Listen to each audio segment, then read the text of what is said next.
नमस्कार मित्रांनो, आटपाट नगर होतं. तिथे एक गरीब ब्राह्मण राहत असे. तो दारिद्र्याने फार पिडला होता. त्याची बायको शेजारणीच्या घरी एके दिवशी गेली आपल्या घरीचं गाणं गायलं. शेजारणीने तिला शुक्रवारचं व्रत सांगितलं. ती म्हणाली, बाई शुक्रवारचं व्रत कर. हे शुक्रवार तू श्रावणापासून धर.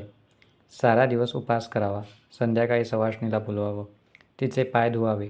तिला हळद कुंकू लावावं. तिची ओटी भरावी. साखर घालून दूध प्यायला द्यावं. भाजलेल्या हरभऱ्यांची खिरापत द्यावी. नंतर आपण जेवावं. याप्रमाणे वर्षभर करून नंतर त्याचं उद्यापन करावं, असं सांगितलं. ही घरी आली, देवाची प्रार्थना केली व शुक्रवारचं व्रत करू लागली. त्याच गावात तिचा भाऊ राहत असे. त्याने एके दिवशी सहस्त्रभोजन आयोजित केले. साऱ्या गावाला आमंत्रण दिले, पण बहिणीला काही बोलवले नाही. ती गरीब, तिला बोलावलं तर लोक हसतील. सहस्त्रभोजनाच्या दिवशी ब्राह्मणांचे थवेच्या थवे येत होते. पोटभर जेवत होते. बहिणीनं विचार केला की भाऊ सहस्त्रभोजन घालतो आहे, कदाचित आपल्याला बोलवायला विसरला असेल. आपल्याला भावाच्या घरी जायला काय हरकत आहे, असा विचार करून ती सोवळं नेसली.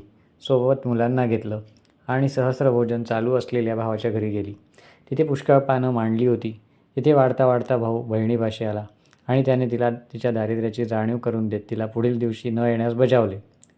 त्याचबरोबर तिच्या दारिद्र्यामुळे त्याची लोक थट्टा करतात हेही आवर्जून सांगितले. बहीण दुःखी झाली, मात्र तिने विचार केला की शेवटी तो भाऊच आहे. गरीब असल्यामुळे आपल्याला ऐकून घेणे भाग आहे. दुसऱ्या दिवशी मुले तिला मामाकडे जेवणास चढण्याचा आग्रह करू लागली. शेवटी ती मुलांना पुन्हा सहस्त्रभोजनास घेऊन गेली. भाऊ तिच्याजवळ आला आणि म्हणाला, भिकारडी ती भिकारडी, येऊ नकोस असे सांगूनसुद्धा आलीस. उद्या पुन्हा आलीस तर हात धरून ताटावरून उठवून देईन. हाही अपमान तिने सहन केला आणि तिसऱ्या दिवशी पुन्हा सहस्त्रभोजनास गेली. तिला पाहताच भावाचे पित्त खवळले.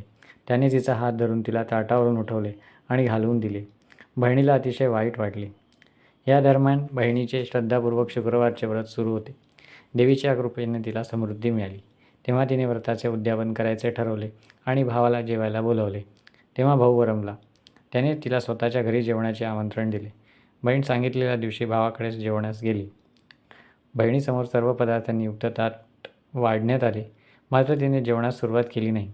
तिने आपले दागिने बाजूला मांडले आणि त्यांच्यासमोर ताटातील एक एक पदार्थ ठेवण्यास सुरुवात केली. भाऊ चकित झाला आणि म्हणाला, ताई तू हे काय करतेस? तेव्हा बहीण म्हणाली, हे माझं जेवण नाही, हे सर्व लक्ष्मीचं जेवण आहे.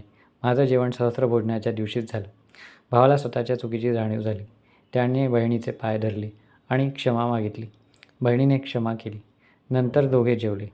देवीने जसे बहिणीला समर्थ करून आनंदी केले, तसं तुम्हा आम्हा करू. ही 60 उत्तराची कहाणी 5 उत्तरे सुफळ संपूर्ण. धन्यवाद.